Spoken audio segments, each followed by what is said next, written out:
Salut à tous. Je suis Anne-Marie Legrand et vous êtes sur une chaîne dédiée à l'orientation professionnelle et au choix de carrière. Si ce sujet vous intéresse, abonnez-vous. Et maintenant, passons directement au thème de la vidéo La d'aujourd'hui. deuxième édition du manuel « Information et travail analytique dans l'administration nationale et municipale » est en cours de préparation à la maison d'édition Wusowski Textbook. Nous avons invité Alexei Zobnin, l'auteur du manuel, candidat en sciences historiques, à notre rédaction pour parler des perspectives de développement du marché des services analytiques en Russie et de la demande pour la profession d'analyste politique sur le marché du travail. Par ailleurs, le Centre d'orientation professionnelle ProfGID a récemment mis au point un test d'orientation professionnelle précis, qui vous indiquera les professions qui vous conviennent et vous donnera des informations sur votre type de personnalité et votre intelligence. À lire également ProfGuide, Alexei, mettons-nous d'accord sur les termes d'analyste politique, de commentateur et de politologue. Dès le début de la conversation, y a-t-il quelque chose de commun entre ces concepts? Alexei Zobnin, la science politique est un concept assez large qui inclut la recherche politique et le journalisme politique. En principe, un politologue peut s'occuper de tout, pas nécessairement de la sphère politique, économie, sphère sociale, etc. En principe, il n'y a pas de limite problématique pour un analyste politique. Un analyste politique s'occupe principalement des processus managériaux, ou plus précisément de la garantie de la prise de décision managériale, qui peut également concerner l'économie ou la sphère sociale. Vous voulez devenir analyste de carrière en seulement 2 mois? Faites un métier utile qui aide les gens. Le cours d'Elmira Davidova. Un commentateur politique est la même chose qu'un observateur politique. C'est un journaliste. Sa tâche consiste à transmettre au grand public l'essence du cours politique de l'État, l'essence des décisions politiques prises, et la stratégie de développement du pays dans son ensemble. Ces 3 concepts ne se recoupent logiquement en aucune manière, y compris sur le plan fonctionnel. Selon les normes éducatives et le Code du travail de la Fédération de Russie, il existe une spécialité et une profession de politologue. Mais il n'existe pas de spécialité et de profession de commentateur et des analystes politiques, bien que, je dois le noter. Il existe une spécialité des analystes financiers. PG. Comment les notions des analystes, de consultants et des experts s'articulaient les unes par rapport aux autres? A. Z. Cette question est le plus souvent posée par les étudiants des universités russes qui commencent à étudier les disciplines information et travail analytique dans l'administration de l'État et des municipalités, et fondement de l'analyse politique. Un expert est un spécialiste dans un domaine particulier. Un expert politique est un spécialiste qui connaît et comprend les processus politiques. Le terme « consultant politique » est souvent utilisé dans le même sens, c'est-à-dire un spécialiste qui est prêt à partager ses connaissances afin d'améliorer l'efficacité d'une décision. Un analyste politique est un spécialiste dans le domaine de la prise de décision, qui possède les compétences nécessaires pour utiliser des méthodes spécifiques de recherche sur le processus de preparation, de selection et de mise en œuvre d'une décision. La tâche d'un expert est d'émettre un avis d'expert, un avis compétent sur le problème identifié. La tâche d'un consultant est de fournir des conseils sur la manière d'améliorer l'efficacité d'un processus. Quant à l'analyste, il élaborait des recommandations pour prendre la bonne décision de gestion, optimale. À lire également PG. Depuis quand la profession d'analyste politique est-elle apparue en Russie? Pourriez-vous décrire brièvement l'histoire de l'analyse politique en Russie? A. Z. Les analystes soviétiques ont toujours occupé l'une des premières places dans la communauté analytique mondiale. Après la chute de l'URSS, la structure de l'analyse non commerciale russe a été dominée pendant longtemps par les centres d'analyse de l'administration présidentielle, du gouvernement de la Fédération de Russie et de l'Assemblée fédérale de la Fédération de Russie. À la fin des années 1990, il était plus de 2 douzaines. Aujourd'hui, la plupart d'entre eux ont été liquidés ou sont devenus des organisations à but non lucratif. Les analyses dans le domaine des relations internationales, analyse politique mondiale, en Union soviétique ont été réalisées dans des unités de l'Académie des sciences de l'URSS, de l'Institut d'État de Moscou des Relations internationales du ministère des Affaires étrangères de l'URSS et de l'Université d'État de Moscou Lomonosov. Certaines analyses étaient destinées au ministère des Affaires étrangères de l'URSS, au comité central du PCUS. Elle était également destinée au comité de sécurité de l'État de l'URSS, principalement à sa première direction principale, PGU, qui était responsable des opérations spéciales de renseignement à l'étranger et de la prévision des événements internationaux. Au milieu des années 1980, avec le soutien du KGB, il a été possible de créer un réseau de départements spéciaux au sein des institutions universitaires afin d'analyser rapidement la situation internationale. Par exemple, le « département secret » de l'Institut de sociologie de l'Académie des sciences de l'URSS et d'autres. Avec l'effondrement de l'Union soviétique, la plupart de ces structures ont été liquidées, ce qui a eu pour effet de réduire le nombre d'équipes analytiques professionnelles. Cependant, il existe aujourd'hui des centres analytiques départementaux et commerciaux en Russie, l'Institut russe d'études stratégiques, l'Institut des pays de la CEI, le Centre PIR, etc. Ainsi que des subdivisions de groupes de réflexion étrangers, Carnegie Endowment, Project Syndicate, etc. Les fondements de l'École nationale d'analyse politique mondiale ont été posés à l'Institut d'État des relations internationales de Moscou du ministère des Affaires étrangères de l'URSS au milieu des années 1970, au sein du laboratoire de recherche problématique sur l'analyse systémique des relations internationales. De nombreuses publications du personnel du laboratoire portaient la mention « pour usage officiel ». C'est là qu'ont été lancées les recherches sur les processus de négociation à l'aide de méthodes quantitatives, y compris mathématiques, d'analyse politique. Dans les années 1990, le travail d'information et d'analyse russe a commencé à utiliser activement les travaux de politologues étrangers, principalement américains, W. Dunn, A. Vinega, A. Winega et A. Kocharian. Dunn, A. Vining, W. Weimer, A. Wildavsky. PG, pour qui ou pourquoi travaille un analyste politique? Pour les citoyens ordinaires, pour les hommes politiques, pour les décideurs? A. Z.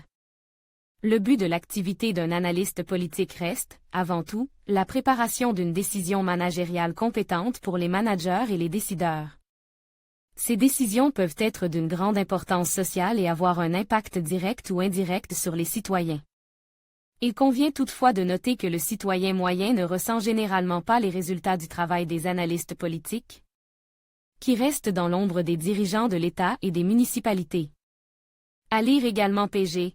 Un analyste utilise-t-il uniquement des sources d'informations ouvertes dans son travail, flux d'informations, communique de presse, publications médiatiques, ou doit-il consulter l'opinion d'experts et d'hommes politiques actuels? A. Z. Un analyste professionnel doit utiliser toutes les sources disponibles et inaccessibles dans son travail, documents des médias, imprimes et électroniques, littérature épistolaire et mémorielle, banques d'informations et bases de données, dossiers administratifs, etc. Dans l'analyse politique, on distingue généralement l'information primaire de l'information secondaire. Les informations primaires sont un ensemble de faits vaguement ordonnés qui caractérisent un certain phénomène ou événement, information, provenant de participants directs aux événements ou devenus disponibles à la suite d'une recherche ciblée. L'information secondaire est l'information obtenue par la compréhension de faits, d'événements et de phénomènes réels, c'est-à-dire l'information primaire. Un analyste politique moderne est le plus souvent confronté à des informations secondaires dans le cadre de son activité, des évaluations d'experts et de personnalités politiques, qui constituent une source spécifique d'informations politiques. La science politique russe estime que l'analyste ne doit pas travailler avec des informations primaires, qui sont le domaine des scientifiques et des chercheurs. En même temps, la plupart des faits et des phénomènes politiques ne sont pas stockés dans des banques et des bases de données, ce qui m'a amené à penser qu'il est nécessaire de communiquer avec des personnes vivantes, sources d'expérience politique. PG. Dans quelle structure et à quel poste les analystes politiques peuvent-ils travailler? A. Z. Je pense que les services analytiques, divisions, bureaux, départements, centres, devraient être présents dans toutes les structures. de l'administration nationale et municipale, ainsi que dans les grandes entreprises commerciales, car des informations opérationnelles équilibrées sont nécessaires à tout responsable d'une autorité ou d'une structure commerciale lorsqu'il prend des décisions. On sait que des départements d'information et d'analyse sont présents dans un certain nombre de services des ministères de la Fédération de Russie. Il est beaucoup plus rentable pour les petites et moyennes entreprises de disposer d'un analyste en interne ou de s'adresser, pour des commandes ciblées, à des agences d'analyse et de conseil spécialisées telles que Ross Business Consulting. L'organisation d'État analytique qui fait le plus autorité et qui est la plus connue dans les cercles politiques et universitaires russes est le Centre analytique du gouvernement de la Fédération de Russie, qui est une agence d'État fédéral. Point important. Le passage des analystes politiques à temps plein de la catégorie de spécialistes ou des assistants à celle de manager au sein des autorités publiques est un phénomène plutôt rare, qui s'explique par les spécificités de la formation du système de gouvernance de l'État et des municipalités en Russie. Un analyste devient le plus souvent un assistant du chef, un gardien de ses secrets. En présence d'un système de rotation du personnel strictement élaboré, cette proximité psychologique peut être un facteur important de promotion du personnel, mais dans la Russie moderne, un système strict de rotation du personnel n'a pas encore été mis en place. À lire également PG, existe-t-il une spécialisation parmi les analystes politiques? Par exemple, quelqu'un peut être chargé d'évaluer les orientations politiques étrangères, des puissances mondiales, tandis que quelqu'un concentre ses compétences analytiques sur son propre État. A. Z. Un analyste politique peut se spécialiser dans un certain secteur, un certain pays, tout dépend de ses préférences et de ses compétences analytiques. Intuitivement, la différence entre l'analyse d'un processus global et celle d'un événement qui se déroule dans une seule municipalité n'est pas si grande, car tout concept analytique applique et teste sur des processus et des phénomènes locaux. Stratégie d'analyse. Les psychologues qui étudient les processus cognitifs et la perception humaine font une distinction entre les analyses linéaires et non linéaires. Les analystes linéaires s'appuient sur les lois générales de la logique formelle, en définissant et en résolvant des micro-problèmes locaux pour parvenir pas à pas au résultat final. Un inconvénient possible de l'analyse linéaire est la perte d'un des éléments logiques dans la résolution progressive du problème. Cela entraîne la destruction de l'ensemble de la chaîne des éléments logiques. L'analyste non linéaire se fie à sa propre expérience et à son intuition pour prédire le résultat de son travail. Dans l'analyse non linéaire, l'analyste présente d'abord le résultat de ses recherches et tente de reconstruire les éléments manquants du schéma d'analyse, c'est-à-dire qu'il part simultanément de l'objectif et des résultats de la recherche. Un inconvénient possible de l'analyse non linéaire peut être la perte de la structure et de la logique globale. L'utilisation de stratégies de recherche formelles et logique linéaire peut constituer une solution. PG, où se situe la limite entre l'analyse d'une situation et son influence? Un analyste peut-il devenir un technologue politique? A. Z. L'un des principes du travail d'un analyste politique est l'impartialité et l'objectivité. Un analyste peut avoir une influence indirecte sur les processus politiques en cours par le biais de recommandations préparées pour les politiciens ou les décideurs, LPR. Dans la science politique russe, l'ingérence directe des analystes politiques dans les processus électoraux et autres processus de gestion n'est pas la bienvenue, bien que l'analyste soit obligé de posséder des compétences et des connaissances en matière de technologie politique, y compris les technologies électorales. Il ne fait aucun doute que la tentation est grande d'avoir un impact direct sur la LPR et de réaliser dans la pratique tout ce qui n'était présente que sur papier. Cependant, tout travail d'information et d'analyse doit commencer par une clarification des questions éthiques. Un analyste qui a reçu l'ordre d'effectuer une analyse doit répondre à une seule question: quelle est la tâche du travail à venir? Suivre strictement les demandes du client ou refléter objectivement la situation analysée? La réponse à cette question est évidente et définit la limite entre l'analyse des faits et l'influence sur les événements. PG, il est évident que lorsqu'il couvre la situation d'un pays, un analyste peut avoir ses propres convictions, motivations, politiques et idéologiques. Existe-t-il des analystes politiques libres de leurs convictions? A, Z. En ce qui concerne les questions idéologiques, ainsi que les questions morales et éthiques, les analystes politiques ne sont pas différents des spécialistes d'autres professions. C'est le cas lorsque les convictions politiques doivent être mises en veilleuse. Dans des cas extrêmes, avant même de commencer à travailler, dans le processus de commande, l'analyste peut la refuser. À lire également PG, où commence une carrière d'analyste politique. Quel type de formation dois-je suivre? A, Z. Les analystes politiques ne se fabriquent pas, ils naissent. Malheureusement ou heureusement, les universités russes ne forment pas d'analystes professionnels. Au milieu des années 1990, l'analyse politique était effectuée par des spécialistes ayant reçu une formation philosophique, historique et sociologique. D'où le parti pris d'utiliser largement les méthodes d'analyse humanitaire qualitative. Ce n'est que depuis le début des années 2000 qu'une couche d'analystes politiques a commencé à se former, issue du journalisme et de la philologie, de l'économie et de la finance et, bien sûr, de la science politique. En conséquence, les tendances à la fascination pour les méthodes mathématiques et statistiques d'analyse des données empiriques se sont intensifiées. À mon avis, les analystes politiques devraient être formés par les facultés de sciences politiques et de relations internationales. Car dans le contexte de la mondialisation et de la globalisation, il est difficile de trouver un processus politique qui ne soit pas influence par l'environnement international. Ce n'est un secret pour personne que la carrière d'un analyste commence le plus souvent par une analyse brillante et pertinente publiée dans les pages des principaux médias de masse et donnant une prévision de l'évolution d'un événement ou d'un processus important pour l'État et les citoyens.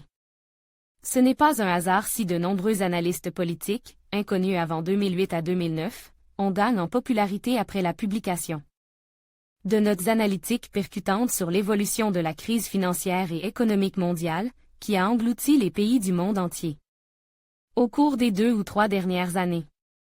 PG, chaque profession a ses stars. Qui sont, selon vous, les vedettes parmi les analystes politiques? A, Z. Il ne serait pas tout à fait juste de définir l'analyste politique comme une simple profession. Selon le politologue américain A. Wildavsky, l'analyse politique est à la fois une discipline scientifique, un métier et un art. Les paramètres sectoriels et professionnels sont trop étroits et superficiels pour refléter les particularités du travail, les caractéristiques de la personnalité et l'originalité de la pensée d'un analyste politique du plus haut niveau. William Dunn, un classique de l'analyse politique américaine, est l'un d'entre eux. Les professionnels connaissent son ouvrage Introduction to Applied Political Analysis, 1981, mais peu savent que Dunn aimait sincèrement la Russie et qu'il a même été marié à une Russe. Dunn est un soi-disant analyste académique, qui n'est pas directement impliqué dans le travail des gouvernements nationaux et locaux. L'ancien secrétaire d'État américain Henry Kissinger, en revanche, est un exemple d'un tout autre genre. Il combine habilement l'activité politique de l'État avec une connaissance académique de la politique internationale et de l'analyse. Il existe en Russie des personnalités comme Dunn dans le domaine scientifique et Kissinger dans le domaine de la politique mondiale. Je pense tout d'abord à Andreïa Degtyaryov, professeur à l'Institut d'État des Relations internationales de Moscou, MGIMO, du ministère des Affaires étrangères de la Fédération de Russie, et à Yevgeny M. Primakov, président de la Chambre de commerce et d'industrie de la Fédération de Russie. Le premier est l'auteur d'un manuel unique intitulé Political Decision Making, 2004, ainsi que d'un certain nombre d'études sur l'analyse politique. Le nom de Primakov est connu de la plupart des Russes, beaucoup se souviennent de ses activités en tant que Premier ministre, ministre des Affaires étrangères et directeur du service de renseignement extérieur. Par ailleurs, Primakov est l'un des concepteurs de la méthodologie de l'analyse situationnelle, qui est activement utilisée dans elle. Analyse et la prévision de scénarios concernant le comportement des sujets des relations internationales modernes et de la politique mondiale.